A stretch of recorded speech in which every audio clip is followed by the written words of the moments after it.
Hello दोस्तों, आपका मेरे चैनल में स्वागत है। जय माता दी। आज हम बात करेंगे शारदीय नवरात्रि के चौथे दिन माँ कुष्मांडा की कथा। आइए सुनते हैं। शारदीय नवरात्रि का चौथा दिन माँ कुष्मांडा को समर्पित है। नवरात्रि के 9 दिनों में माता के 9 अलग अलग रूपों की पूजा की जाती है, जिसमें माँ कुष्मांडा का स्थान चौथा है।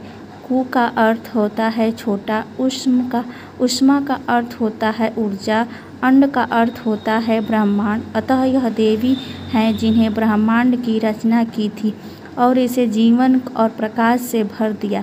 माँ कुष्मांडा की उपासना से भक्त को समृद्धि, आरोग्य और सुख की प्राप्ति होती है। उनकी कृपा से व्यक्ति का भाग्य प्रबल होता है और उसे मानसिक शांति प्राप्त होती है। पौराणिक कथा के अनुसार जब सृष्टि का कोई अस्तित्व नहीं था और चारों ओर अंधकार ही अंधकार था, तब माँ कुष्मांडा ने अपने हल्के से मुस्कान से ब्रह्मांड की रचना की। उस समय कोई जीवन नहीं था और न ही कोई सृष्टि का अस्तित्व था, केवल अंधकार और शून्यता का साम्राज्य था। तब माँ कुष्मांडा ने अपनी दिव्य मुस्कान से ब्रह्मांड का निर्माण किया और इस अंधकारमय शून्यता में प्रकाश और जीवन का संचार किया। माँ कुष्मांडा की वह शक्ति है जिसके द्वारा सृष्टि की उत्पत्ति भावना हुई और उनके मुस्कुराने के कारण ही कुष्मांडा कहा जाता है। यह भी कहा जाता है कि माँ ने सूरज के भीतरी भाग में निवास किया, जिससे वह पूरी दुनिया को अपनी ऊर्जा से रोशन करती हैं। कोई भी अन्य देवी देवता उनके पास इस रूप में ठहर सकते हैं, इसी कारण वह आदि शक्ति के रूप में भी मानी जाती हैं। उनके दिव्य तेज और प्रकाश से ही सृष्टि का निर्माण हुआ और जीवन प्रारंभ हुआ।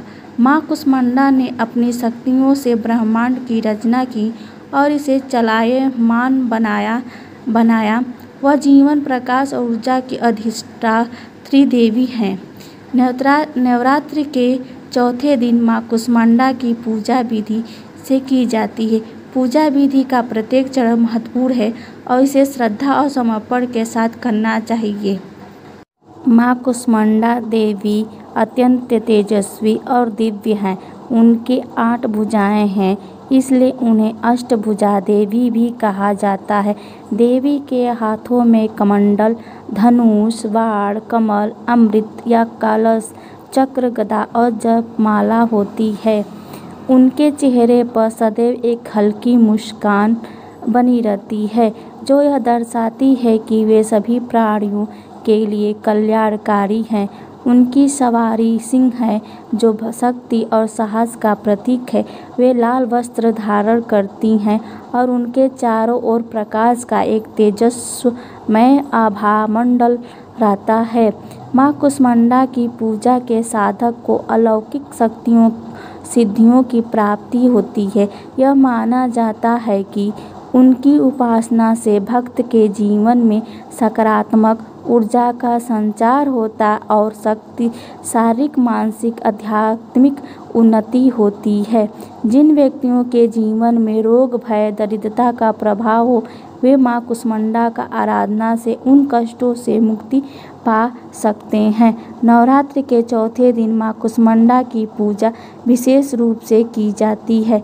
इस दिन देवी की पुष्प, धूप, दीप, नैवेद्य अर्पित कर उनकी कृपा प्राप्त करने का प्रयास किया जाता है।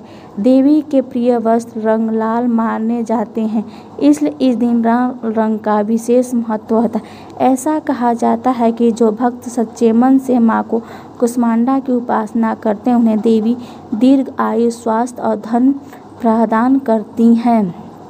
माँ कुष्मांडा से साधक को अपनी आत्मा और जीवन के गहरे रहस्यों को समझने की क्षमता प्राप्त होती है। उनकी साधना से व्यक्ति के भीतर आध्यात्मिक चेतना का उदय होता है। यह देवी भक्तों को उस शक्ति से पराजित परिचित कराती हैं, जिसके द्वारा वे अपने भीतर और बाहर के संसार के नियंत्रित कर सकते हैं। वे उन भक्तों के जीवन में प्रकाश संचार करती हैं जो अंधकार से मुक्त होना चाहता है। इस प्रकार माँ कुष्मांडा की उपासना से भक्त को जीवन में संतुलन, शक्ति और शांति की प्राप्ति होती है और उनका आशीर्वाद हर भक्त के जीवन नई ऊर्जा और सकारात्मक ऊर्जा का संचार करता है। माँ कुष्मांडा के मंत्रों का जाप यह है कि ओम ऐं ह्रीं क्लीं कुष्मांडाय नमः, इसका जाप करना चाहिए। माँ कुष्मांडा का प्रिय भोग मालपुआ है। माँ कुष्मांडा को मालपुआ इसलिए पसंद है क्योंकि इन्हें मीठा बहुत पसंद है। इसे प्रसाद के रूप में अर्पित करने से माँ प्रसन्न होती हैं और अपने भक्तों पर कृपा बरसाती हैं। इसके अतिरिक्त माँ को कद्दू का पेठा का भोग भी अर्पित किया जाता है। माँ कुष्मांडा का मिष्ठान का भोग विशेष रूप से प्रिय है, इसलिए प्रसाद में मिठाई का प्रयोग अवश्य करें। प्रिय दोस्तों, ये तो माँ कुष्मांडा की कथा थी। कैसे माँ कुष्मांडा का इस रूप मिला, कैसे माँ नवरात्रि के ये चौथे के रूप में जानती हैं।